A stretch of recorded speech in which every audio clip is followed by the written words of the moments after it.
Mesdames, Messieurs les élus, bonjour à tous. Écoutez, je suis content d'être là parmi vous et je félicite les JA pour la tenue de cette assemblée et pour les thèmes qui ont été choisis.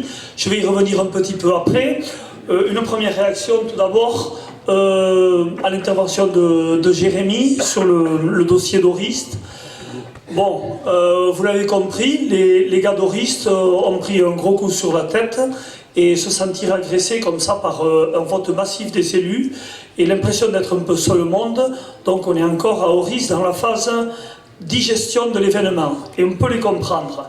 Bon, moi je vais simplement rappeler là-dessus, il va falloir passer bientôt à une autre phase, c'est que, il y a un texte qui a été voté, quelle est la validité de ce texte? Donc on est en train de le regarder de près, et la loi française, par certains aspects, n'est quand même pas trop mal faite, c'est-à-dire, avant de pouvoir décréter un zéro phyto, pour cela, il faut des indicateurs. Et des indicateurs qui soient négatifs, que l'eau soit mauvaise, que les normes soient dépassées.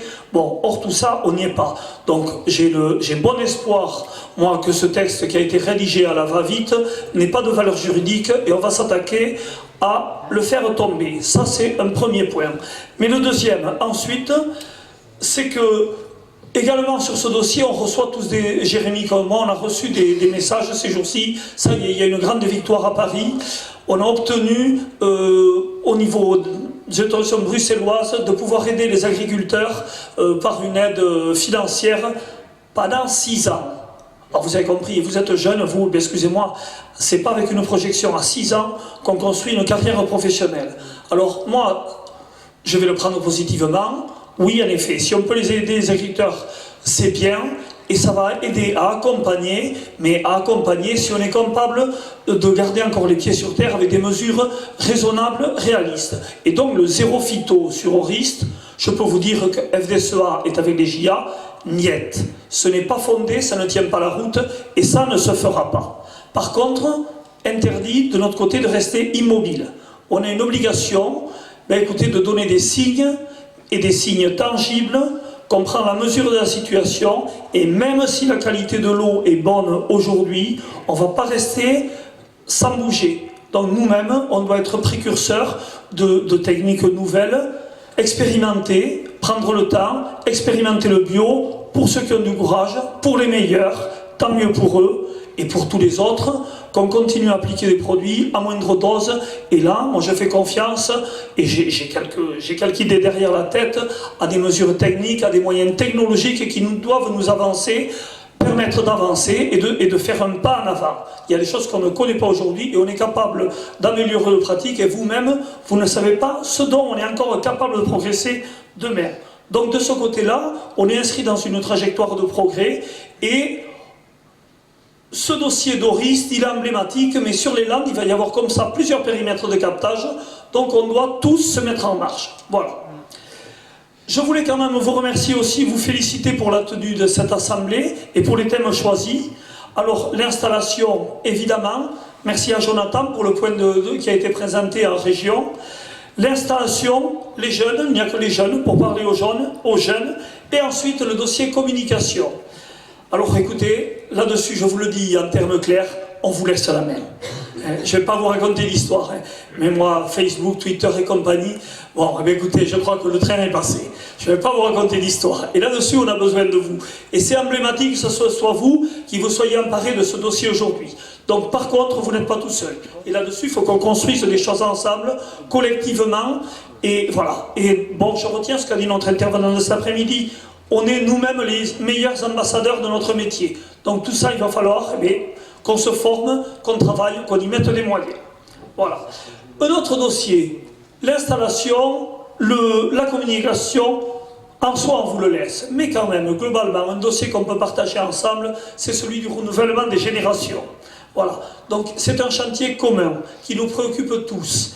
Et nous l'avons ouvert, puisque nous avons mis un groupe de travail ensemble, FDSEA-JA, pour voir comment on peut mettre nos moyens en commun, dans une période où, écoutez, les forces vives se font plus rares sur le terrain, on est moins nombreux, chez vous, comme chez nous. Bon, comment on fait? On ne va pas disperser l'énergie, et il y a un nombre de dossiers qu'on peut traiter en commun, et c'est là-dessus qu'on doit avancer. Moi, à titre personnel, je vous le dis, sérieusement, je porte la responsabilité de l'avenir de la FDSEA et de notre syndicalisme. Donc moi, je ne peux pas me satisfaire de rangs qui se clairsèment ou de voir derrière moi des jeunes. Écoutez, ils sont moins nombreux, vous êtes moins nombreux sur le terrain et vous êtes encore moins nombreux adhérents des jeunes agriculteurs. C'est un fait, mais ce n'est pas satisfaisant. Et moi, je porte la responsabilité du renouvellement des générations aussi. Alors, nous avons entamé, de notre côté FDSEA, des chantiers. Mardi, nous étions en formation avec nos présidents cantonaux, pour leur donner des outils, pour créer un groupe tout d'abord, des gens qui se connaissent, qui ont envie de vivre une expérience ensemble, et ensuite, sur le terrain, être présent et être capable de parler aux agriculteurs. Notre problématique, c'est le maillage du territoire, et nous devons avoir, au niveau syndical, une légitimité par le nombre. Notre représentativité, c'est le nombre de nos adhérents. Et donc, nous devons être présents. Des sympathisants, oui, mais des adhérents, bien davantage. Ensuite, sur le terrain, il y a des jeunes. Et il y a un nombre de jeunes partout qui s'installent.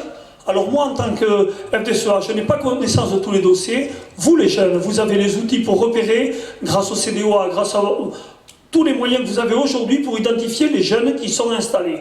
Bon, par contre, on le constate, vous et moi, dans certaines communes, ça a été dit, on a entendu les chiffres sur Bénès, il y avait 15 agriculteurs, il n'y en a plus que 2. Bon, mais donc j'imagine qu'il n'y a pas des masses de jeunes.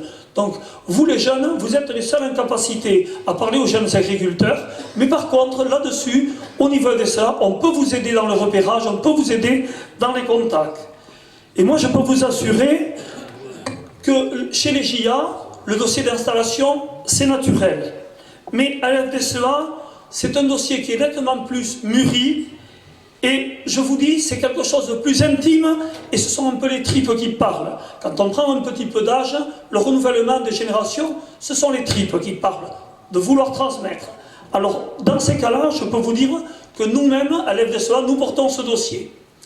Donc, ce chantier, il est le vôtre, je l'ai dit. Personne ne peut remplacer un jeune agriculteur pour parler à un jeune. Il y a une question de génération. Par contre, en ce qui nous concerne à l'FDSEA, nous voulons prendre notre part et nous ne sommes pas seulement des cédants potentiels.